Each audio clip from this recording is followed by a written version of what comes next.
Bem, pessoal, bom dia, boa tarde, boa noite. Como é que vocês estão? Hoje, só um minuto. A gente vai estar iniciando não é um novo ciclo ainda, mas é uma nova etapa, né? No nosso caso, esse conteúdo aqui já vai entrar no segundo bimestre e nós vamos estar iniciando um novo conteúdo, um conteúdo diferente, um conteúdo que acredito que vocês vão gostar. Ele é mais legal de trabalhar, pelo menos eu gosto, né? Mais dessa parte de geometria analítica. E é isso. Os prazos das atividades eu vou disponibilizar em breve, tá? De todas as atividades, seja a lista de exercícios que irá contabilizar como frequência, seja o trabalho. O trabalho, posteriormente, a gente vai conversar sobre ele, né? Mas por enquanto, é só a lista de frequência. Vocês vão fazendo de pouco. Não deixe para acumular, para não fazer como o outro conteúdo e acabe que fique muita coisa para em cima da data. Certo? Bem, hoje vamos começar a falar dessa parte de geometria analítica. Mas antes de falarmos da geometria analítica propriamente dito, com os conceitos que nós vamos ver mais à frente de reta, de de curvas das cônicas, né, que é a elipse, hipérbole, parábola, da circunferência. Nós vamos primeiro falar das noções básicas que vão envolver a geometria analítica, tá bom? Então, como vocês podem ver aqui, a nossa primeira parte da aula de hoje é falando sobre esses principais conceitos básicos, que é o conceito de abscissa e o conceito de ordenada, certo? Tem outros conceitos aí que ele cita no slide, mas nós vamos inicialmente falar desses dois aqui, né? E aí aos poucos a gente vai esmiuçando os demais, que inclusive ele menciona aqui eixo das abscissas e das ordenadas, que é o mesmo que nós vamos falar aqui agora, certo? Deixa eu só apagar isso aqui que fica melhor eu ir usando assim. O que é a abscissa? E é o que é a ordenada? Em resumo, o eixo das abscissas ou o eixo das ordenadas, o eixo das abscissas nós vamos chamar de eixo X e os eixos das ordenadas nós vamos chamar de eixo Y. Esse conceito é importante porque quando vocês forem trabalhar, quando nós formos trabalhar alguns tipos de funções mais à frente, esse conceito é essencial para a construção de gráficos de funções e tal. Porque esse conceito está mais ligado com a ideia de função. Eu não vou entrar em muitos detalhes aqui, até porque não convém. Mas o que viria a ser uma abscissa? A abscissa é o que nós chamamos de variável independente, né? Quando eu tenho uma função y igual a f de x, eu tenho que o meu x é a variável independente. Por que independente? Porque ele varia conforme o interesse do manipulador da função, vamos dizer assim. Já o y, ela é chamada de variável dependente. E por que ela recebe esse nome? Porque necessariamente o valor do y vai depender do x. Não sei se vocês lembram, mas quando a gente vai construir o gráfico de uma função, a gente sempre diz assim: atribua valores para x que você vai encontrar os correspondentes em y, não é isso? E aí a gente constrói até a tabela e tal. Então, como eu estou atribuindo valores para x, eu vou colocar em x o valor que eu quiser. É por isso que ela é chamada de independente. Porque a rigor, eu posso dar qualquer valor a x. E aí a dependente, ela vai encontrar determinados números a depender do valor do x, certo? Então nós podemos dizer que y recebe ordens de x, por isso que y é chamado de ordenada, certo? E x é a abscissa, tá bom? Beleza, né? O próximo conceito é o de coordenadas. As coordenadas são os valores de x e y que nós vamos colocar, certo? Porque, por exemplo, é um dos conceitos até que ele não menciona aqui, mas existe o conceito chamado de par ordenado.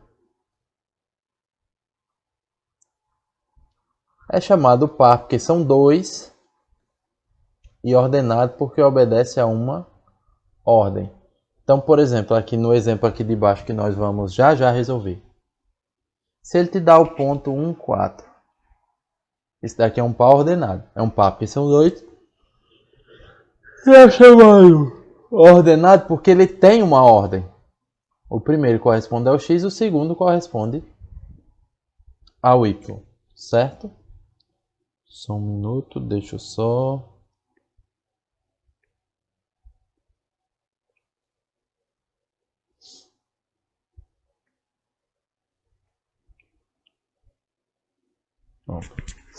Então ele obedece necessariamente a essa ordem, certo? O primeiro sempre será o x e o segundo sempre será o y, tá bom?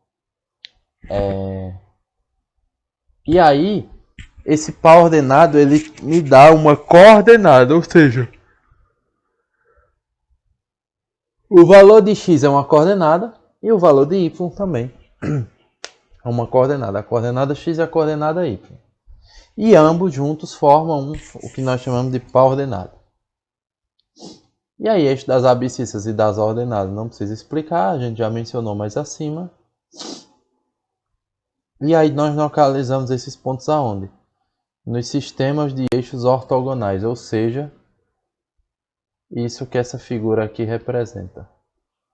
Isso aqui é um sistema de eixos ortogonais. É um sistema de eixos que é formado por dois eixos e ortogonais porque entre eles há a formação de um ângulo de 90 graus, né? Ou seja, são ortogonais. E aí é nesse sistema de eixos, ou naquele que a gente também chama de plano cartesiano, esse nome cartesiano vem do matemático Descartes, certo? E é daí que vem esse nome, porque foi ele um dos principais nomes e desenvolvedores dessa geometria que nós estamos estudando, que é a geometria analítica, certo? E nesse plano cartesiano nós temos um encontro entre entre esses eixos ortogonais. É o que nós chamamos, é o que nós chamamos de origem do sistema. Então a origem do sistema é esse ponto de encontro entre os eixos ortogonais, tá bom? Bom, como primeiro exemplo, nós vamos localizar esses pontos no plano cartesiano. Eu vou tentar desenhar aqui, certo?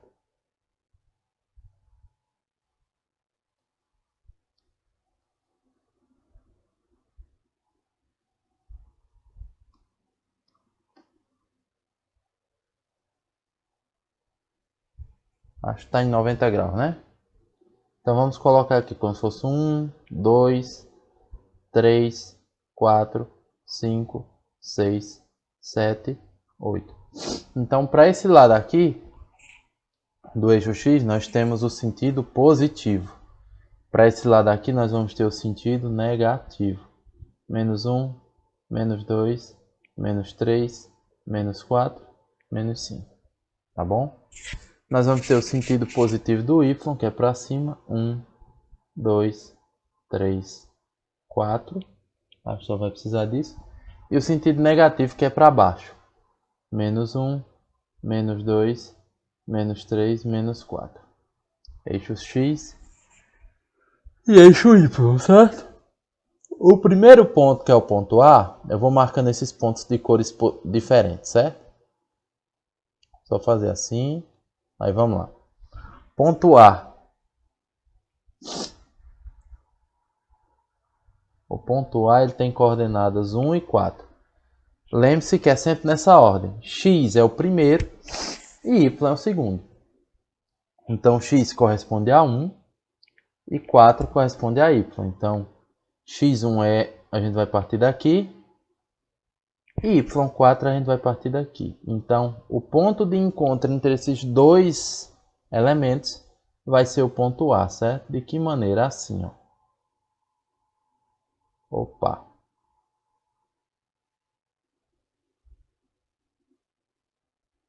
Espera aí. Vou fazer reta nessa mesa é complicado. Então, aqui nós temos o ponto A, certo? Com x1 e y4, ok? Agora vamos para o ponto B. X é menos 1, onde é que está x menos 1? Aqui, né? Ó.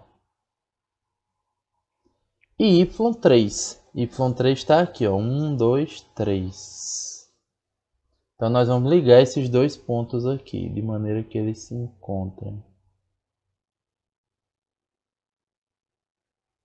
Espera aí que aqui ficou meio feio.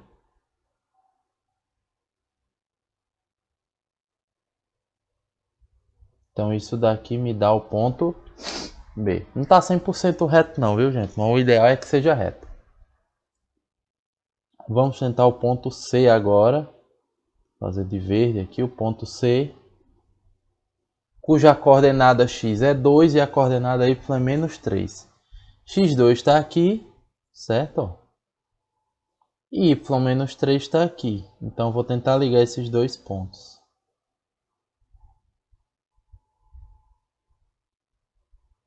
Isso aqui é o ponto C. Ok? Ponto D. Vou colocar aqui de roxo. O ponto D é o ponto cuja coordenada x é 0 e o y é 2. Aqui vem um detalhe muito importante. Quando o x é 0, o ponto ele vai ficar necessariamente em cima do eixo y. Em cima do eixo y em que lugar? No valor do y aqui. Então, se x é 0, o ponto vai ficar em cima do eixo y aqui. Em que ponto? No ponto 2. Então, ele vai ficar aqui, o ponto D. Aqui é o ponto D. Certo? Deixa eu só afastar um pouco aqui. Pronto. E o ponto E. Aí aqui o ponto E eu vou fazer de amarelo. É menos 4 e menos 4. Ou seja, x menos 4. X menos 4 ele fica aqui, ó. Y menos 4 fica aqui. Vamos ligar esses dois pontos.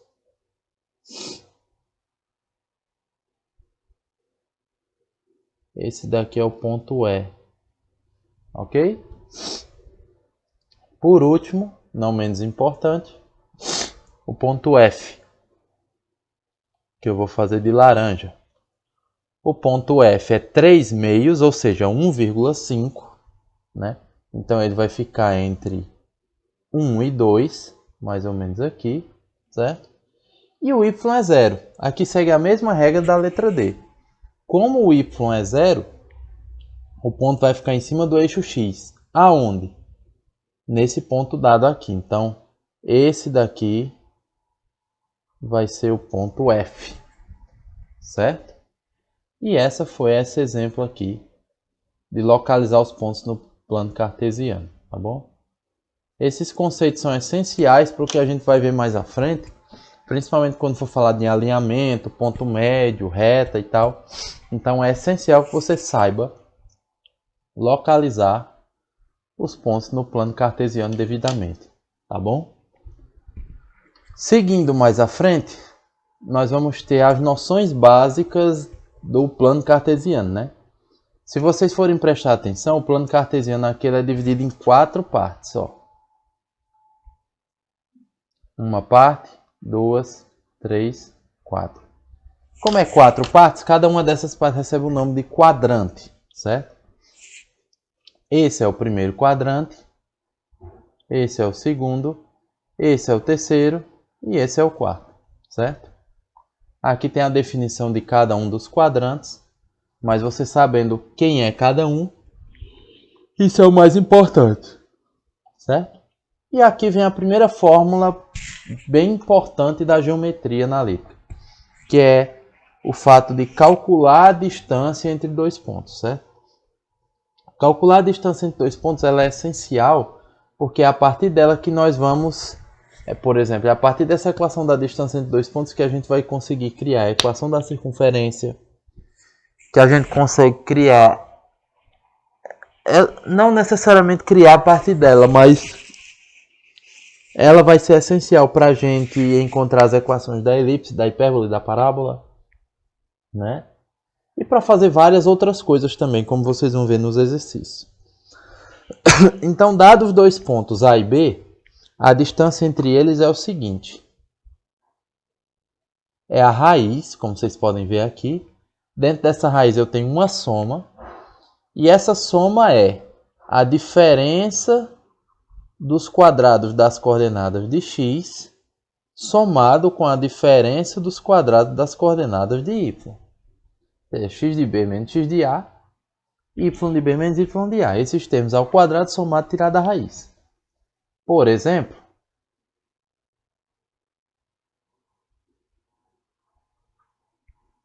ele quer calcular a distância entre os dois pontos. Então, a distância entre os pontos A e B vai ser x de b menos x de a. Quem é b? É 4, né? O x de b. Isso aqui, ó, é o x de a. Deixa eu ver se eu consigo fazer menor, certo? X de a, y de a, x de b, y de b. Quem é o x de b? 4. Quem é o x de a? Menos 2. Como na fórmula a gente tem um menos, né, daqui, ó, com esse menos daqui vai acabar ficando mais 2. E y de b, que no caso é menos 3, menos y de a, que é 5, ao quadrado. Então, a distância entre os pontos A e B vai ser a raiz de 4 mais 2, 6 ao quadrado. Vou fazer essa raiz menorzinha, né? Para que isso desse tamanho. 6 ao quadrado, mais menos 3 com menos 5, menos 8 ao quadrado. Isso é raiz de... Ah, que isso? 36 mais 64. 36 mais 64 é 100. Raiz de 100 é 10. Então, a distância entre esses pontos é 10 unidades. Independente de qual seja a unidade de medida. Certo?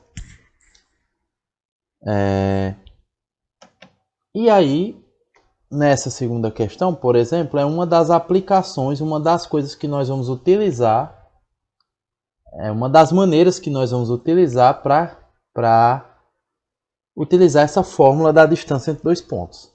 Então, esse segundo exemplo aí é uma das aplicações desse teorema da distância, certo? Por exemplo, ele dá três coordenadas, A, B e C. E essas três coordenadas são vértices de um triângulo.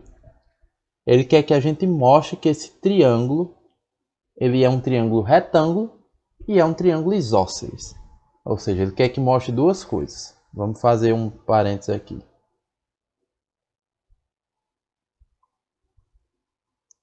Quando é que um triângulo ele é retângulo? Quando eu tenho um ângulo entre eles, entre dois lados, né? Que forma 90 graus. E aí esse lado que está de frente ao ângulo de 90 nós chamamos de hipotenusa, que também será o maior lado. E os demais lados nós chamamos de catetos. E aí a hipotenusa ao quadrado é igual à soma dos quadrados dos catetos. Esse é o chamado teorema de Pitágoras, não é isso? Então, se um triângulo é retângulo, o teorema de Pitágoras é verdadeiro para ele. E o que é que caracteriza um triângulo isósceles? Não, deu certo. Um triângulo isósceles, a palavra isósceles vem do grego iso, né? Esse prefixo iso vem do grego que significa igual, igualdade, né? E o celes vem de lado. Então, o termo isósceles ele significa que nós temos lados iguais. Mas no caso do isósceles, são dois lados que são iguais. Porque nós vamos ter o equilátero. O equilátero é quando os três lados do triângulo são iguais. Mas não é o caso aqui. No caso do triângulo isósceles, ele tem dois lados iguais. Então, no caso de um triângulo medindo A, B e C, como é o caso aqui, B tem que ser igual a C, para ele ser isósceles, certo? Então, nós vamos ter aqui que mostrar duas coisas. Tanto que o triângulo ele é retângulo, ou seja, que vale o teorema de Pitágoras para ele, tanto como esse triângulo é isósceles, ou seja, que os lados dele são iguais. Como é que eu mostro isso? Tendo as medidas de cada lado. Então, vocês descobrir o tamanho de cada lado desse triângulo, certo? Para poder verificar o teorema de Pitágoras e para poder verificar se dois lados realmente são iguais. Mas para encontrar os tamanhos dos lados desse triângulo, eu vou precisar recorrer à fórmula da distância. Que eu vou calcular a distância entre A e B, a distância entre B e C e a distância entre A e C. E aí eu vou ter os três lados do triângulo e aí eu posso recorrer ao teorema de Pitágoras, tá bom?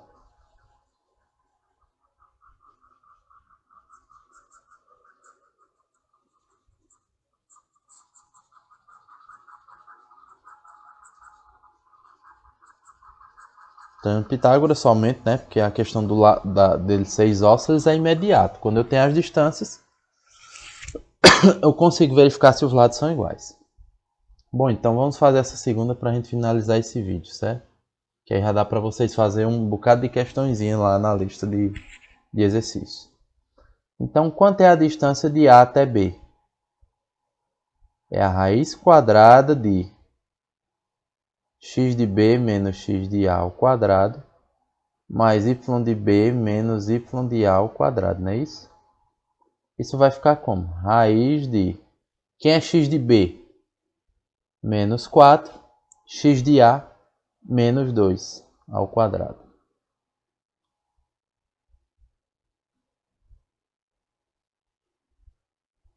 Mais, quem é y de B? Menos 6, y de A é 2 ao quadrado. Então, isso é raiz de menos 2 com menos 4, menos 6 ao quadrado, menos 6 com menos 2, menos 8 ao quadrado.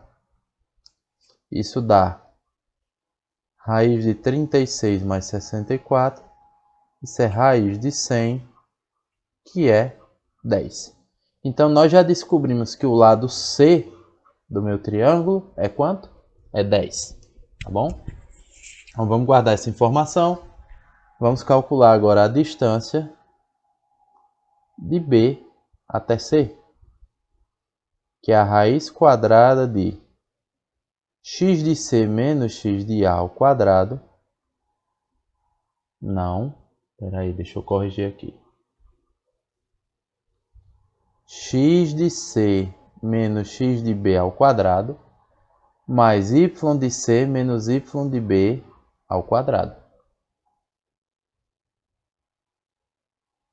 Isso é raiz quadrada de x de C, no caso, é 4, menos x de B, que é menos 4. Como aqui tem um menos e o 4 do x de B tem outro menos, acaba ficando mais 4 ao quadrado, certo? E aí nós vamos fazer y de C, que é menos 12, menos y de B, que é menos 6. Aqui tem um menos, com menos do menos 6 fica mais 6 ao quadrado. Então isso daqui me dá aqui 4 mais 4, 8 ao quadrado, 64. Menos 12 mais 6 é menos 6, que ao quadrado fica 36. Lucas, não é menos 36 não? Não. Todo número elevado ao quadrado ele sempre será positivo, independente dele ser negativo ou positivo, certo? Então aqui, deixa eu só diminuir isso aqui. Então aqui eu vou ter que 64 mais 36 é 100, raiz de 100 é 10. Então o lado A mede 10. Se eu já tenho dois lados iguais, eu já posso garantir sim que ele é isósceles. A parte do isósceles eu já consegui mostrar. Agora, o que eu preciso mostrar é que ele é retângulo, ou seja, usar Pitágoras. Mas para isso eu vou precisar da medida do terceiro lado, que no caso é a distância entre A e C, que no caso vai ser a raiz quadrada de x de C menos x de A ao quadrado, mais y de C menos y de A ao quadrado. Isso aqui vai ser, vou fazer assim, né? Raiz de x de C é 4, menos x de A é 2 ao quadrado. Y de C é menos 12. Y de A é 2. Então fica menos 12 menos 2. Eu não faço muito grande, é muito pequeno. Ao quadrado. Isso aqui vai ficar 4 menos 2 é 2. Ao quadrado dá 4. Menos 2 com menos 12. Menos 12 com menos 2 é menos 14. Que ao quadrado é 196. Então isso aqui fica raiz quadrada de 4 mais 196. Isso é raiz de 200. Você há de concordar comigo que 200 é 100 vezes 2. Raiz de 100 é 10. Então nós vamos ter que o lado B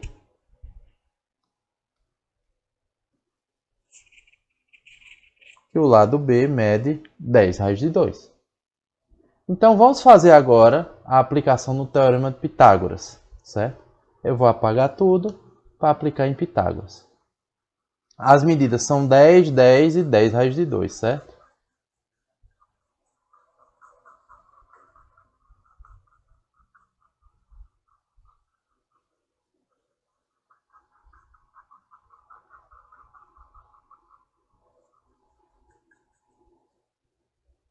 Então aí como é que a gente vai fazer?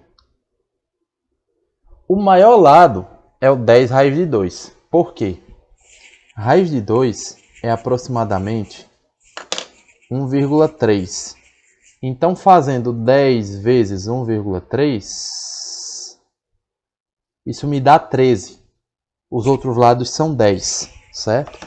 Por que eu estou dizendo isso? Porque a hipotenusa é o maior lado.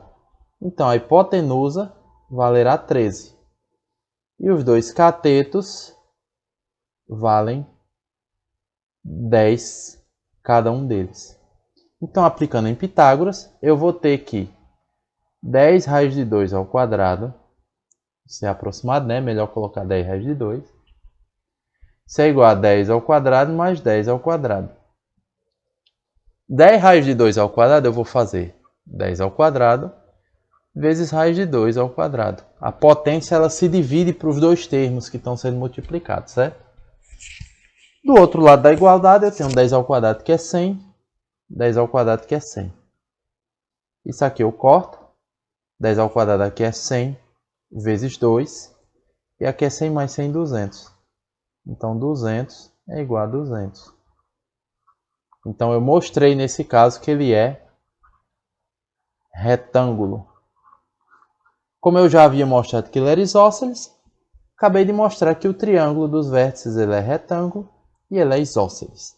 Tá bom? Como a gente já vai em quase meia hora de vídeo, tá? Eu vou encerrar por aqui.